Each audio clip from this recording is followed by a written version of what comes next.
एक गांव में एक बूढ़ी औरत रहा करती थी। उसने एक मुर्गी पाल रखी थी। मुर्गी आंगन में दिन भर इधर उधर घूमती दाना चुगती थी। बुढ़िया को लगा कि आंगन में यदि मैं छोटा छोटा बैगन लगा दूं तो बैगन की छांव में मुर्गी बैठा करेगी।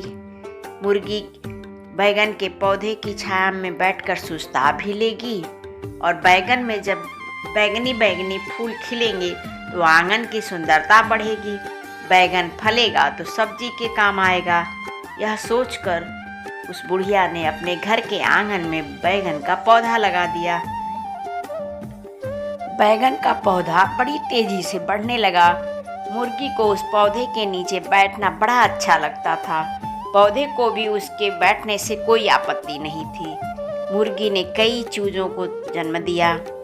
वे भी मुर्गी और बैगन के चारों तरफ घूमते रहते, खेलते रहते, दाना चुगते रहते और गाते रहते।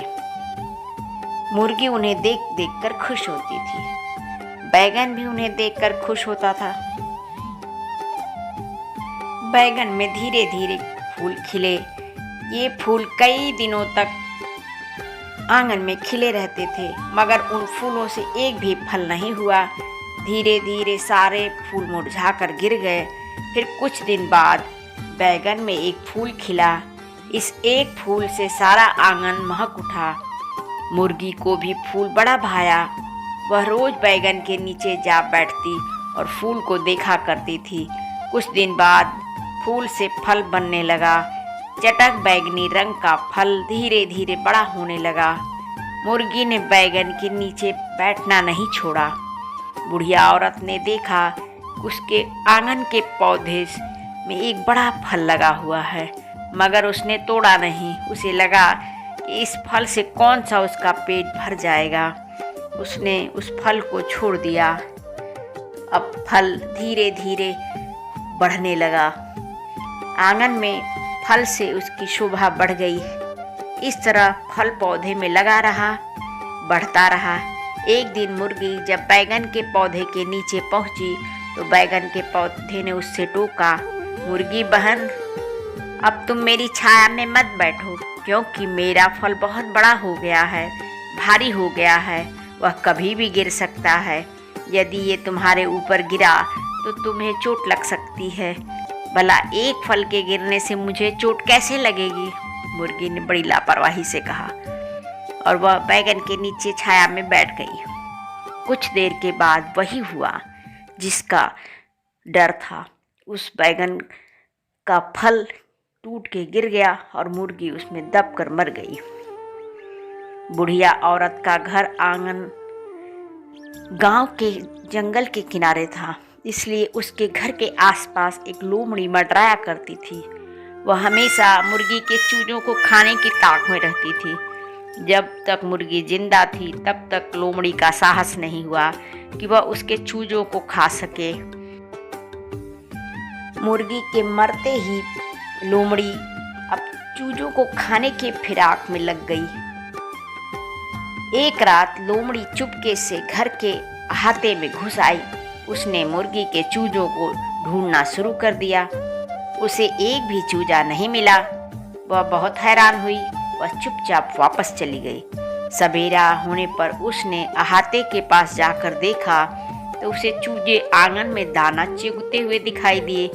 उसने सोचा कि रात को चूजे किसी खास जगह सोते होंगे, इसीलिए अच्छा होगा कि इन चूजों से ही पूछ लिया जाए कि वे रात को कहाँ सोते हैं। लोमड़ी वेश बदलकर चूजों के पास पहुंची और उसने उसे पूछा, बच्चों, मैं तुम्हारी माँ की सहेली हूँ। तुम्हारी माँ ने मरने से पहले मुझसे कहा था कि मैं तुम्हारी देखभाल करूँ। उसने यह भी बताया था कि यहाँ आंगन में एक लोमड़ी आया करती है जो मेरे बच्चों को खा सकती है, इसलिए तुम बच्चों का ध्यान रखना। रात को जाकर उन्हें देख लिया करना। इसलिए तुम लोग मुझे बताओ कि कहाँ सोया करते हो। हम आंगन में बांस की बड़ेरी पर सोते हैं। भोले भाले बच्चों ने लोमड़ी को बता दिया। चूजों के सोने की जगह का पता लगते ही लोमड़ी बहुत खुश हुई। रात होने पर लोमड़ी घर के अहाते में घुसी और आंगन में जा पहुंची। आंगन में बांस की बड़ेरी बनी हुई थी। लोमड़ी ने सोचा कि सारे चूजे उसी बड़ेरी के ऊपर सो रहे होंगे। वह खुश होती हुई बड़ेरी पर चढ़ी। उसने देखा कि वहाँ एक भी चूजा नहीं है, बल्कि बांस की बड़ेरी तो कमज़ोर हो चुकी है और वह लोमड़ी के वजन से टूट गई। लोमड़ी भरभरा कर नीचे गिर गई। लोमड़ी के गिरने से जोरदार आवाज़ हुई। आवाज़ सुनकर बुढ़िया औरत जाग गई। वह दौड़कर घर से बाहर आई और उसने लोमड़ी को देखा। औरत ने लोमड़ी को देखते ही लकड़ी उठाकर लोमड़ी की ओर फेंका। लोमड़ी की पीठ पर लकड़ी जा लगी। लोमड़ी हाय हाय करती हुई भाग खड़ी हुई। लोमड़ी की कमर देर तक दुखती रही, मगर लोमड़ी सोचने लगी, आखिर चूजे बड़ेरी पर क्यों नहीं मिले। उन्होंने तो खुद ही बताया था कि बड़ेरी पर वो सोते हैं। कहीं चूजों ने उसे मूर्ख तो नहीं बना दिया। जबकि हुआ ये था कि जब लोमड़ी चूजों से पूछ रही थी वे कहाँ सोते हैं, तो उस समय बैगन के पौधे ने उस लोगों की बात सुन ली थी। लोमड़ी के जाने के बाद बैगन के पौधे ने बच्चों को समझाया कि वे एक जगह न सोया करें, वे रोज अपने सोने की जगह बदल दिया करें। चूजों ने देखा कि बैगन के पौधे की सलाह में दम है, जो उनकी माँ को उनके प्राण गंवाने से रोका था, परंतु माँ ने उनकी बात नहीं मानी थी। अतः माँ को प्राण गंवाना पड़ा। इसीलिए चूजों ने बैगन के पौधे की बात मान ली और वे एक टोकरी के नीचे छिपकर सो गए थे। उधर लोमड़ी ने सोचा कि मुझे यह पता लगाना चाहिए कि आखिर वो चूजे कहाँ छिपते हैं। वह एक बार फिर चूजों के पास पहुंची। उसने चूजों से पूछा, बच्चों, मुझे पता चला कि रात को लोमड़ी यहाँ आई थी, लेकिन तुम लोग कहीं छिपकर सो गए थे, इसलिए वह तुम्हें पकड़ नहीं सकी। तुम लोग कहाँ छिपे थे? हम लोगों को तो बैगन के पौधे ने समझाया कि रोज एक ही जगह पर नहीं सोना चाहिए, इसलिए रोज अलग अलग जगह पे सोना चाहिए। हम कल रात को एक टोकरी के नीचे छुपकर सो गए थे। भोले भाले चूजों ने सारी बात बता दी। तुम लोग आज भी कहीं और दूसरी जगह सोना है? भला कहाँ सोओगे तुम लोग? लोमड़ी ने चालाकी दिखाते हुए चूजों से पूछा। आज हम लोग लौकी के तुम्बे में छिपकर सोएंगे। लोमड़ी चूजों के सोने की जगह पता कर ली और खुशी खुशी लौट गई। बैगन का पौधा उस समय सो रहा था, इसलिए वह उन दोनों की बात नहीं सुन पाया। रात हुई तो लोमड़ी दबे पांव अहाते में घुसी। वह लौकी के तुम्बे के पास पहुंची। उसने तुम्बे को में झांक के देखा। चूजे तुम्बे में सो रहे थे। लोमड़ी अपनी चालाकी पर फूली नहीं समाई। उसने फौरन तुम्बा उठाया और अहाते के बाहर चल दी।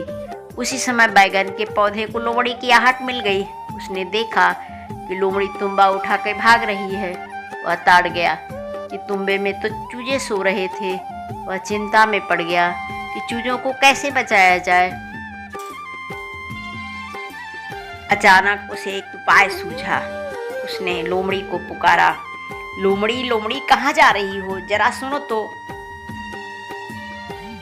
धीरे बोलो, रात के समय यूं चिल्लाना ठीक नहीं है। लोमड़ी डर गई कि बैगन की आवाज़ सुनकर कहीं घर की मालकिन न जाग जाए। अगर तुम मेरे पास आकर मेरी बात सुनो तो मैं नहीं चिल्लाऊंगा, नहीं तो मुझे ऊंची आवाज़ में तुमसे बात करनी पड़ेगी। ठीक है, कहो जो कहना है, जल्दी कहो। लोमड़ी बैगन के पौधे के पास आकर खड़ी हुई। सुनो, मैं जानता हूँ कि ये जो तुम्बा तुम ले जा रही हो उसमें चूजे सो रहे हैं। अगर तुम चूजों को ऐसे ही खा जाओगी तो तुम्हें स्वाद नहीं आएगा। तुम ऐसा करो, इस तुम्बे को पत्थर पर पटक पटक कर पहले चूजों को खूब हिलाओ, फिर खाना। देखना, इससे चूजों का स्वाद बढ़ जाएगा। बैगन के पौधे ने लोमड़ी को सलाह देते हुए कहा, ये तो तुम मुझे क्यों बता रहे हो? तुम तो चूजों को हितैषी हो, जरूर इसमें तुम्हारी कोई चाल है।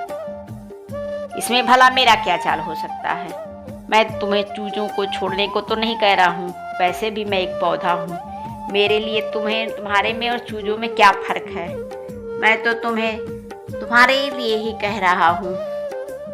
भले तुम यह सलाह मानो न मानो, यदि तुम ऐसा नहीं करना चाहो तो मत करो, तुम्हारी मर्जी। ठीक है, मैं इस बारे में फिर सोचती हूँ। लोमड़ी तुम्बा लेके बाहर निकल गई। घर से कुछ दूर जाने पर लोमड़ी ने सोचा कि अब इन चूजों को खा लिया जाए। उसी समय उसे बैगन के पौधे की कही हुई बात याद आ गई। उसने सोचा कि यदि बैगन के पौधे के कहने के अनुसार मैं तुम्बे को पत्थर पे पटक पटक कर चूजों को हिला हिला करके खाऊं तो कोई बुराई नहीं है। हो सकता है कि इससे चूजों का स्वाद बढ़ जाए। यह सोचकर लोमड़ी ने तुम्बे को अपनी पूंछ में लपेटा और उसे पत्थर पर पटकने लगी। तुम्बा था तो चिकना, वह उसकी पूंछ से फिसल गया और पत्थर से टकराकर उसी के सिर पे आ लगा। तुम्बा इतना कठोर था कि लोमड़ी के सिर से टकराते ही लोमड़ी का सिर फट गया और लोमड़ी वहीं गिरकर मर गई। लोमड़ी के मरते ही तुम्बे से चूजे निकले और दौड़कर वापस अहाते में पहुंच गए। बैगन के पौधों ने चूजे को सही सलामत देखा तो वह बड़ा खुश हुआ। इसके बाद सब हंसी खुशी गाते गुनगुनाते रहने लगे। तो देखा है आपने, एक छोटे से बैगन के पौधे ने नन्हे नन्हे बच्चों की जान बचा ली। तो हमें भी दूसरों की मदद करते ही रहना चाहिए। हमारी कहानी आपको पसंद आए तो चैनल को लाइक शेयर सब्सक्राइब जरूर कीजिए।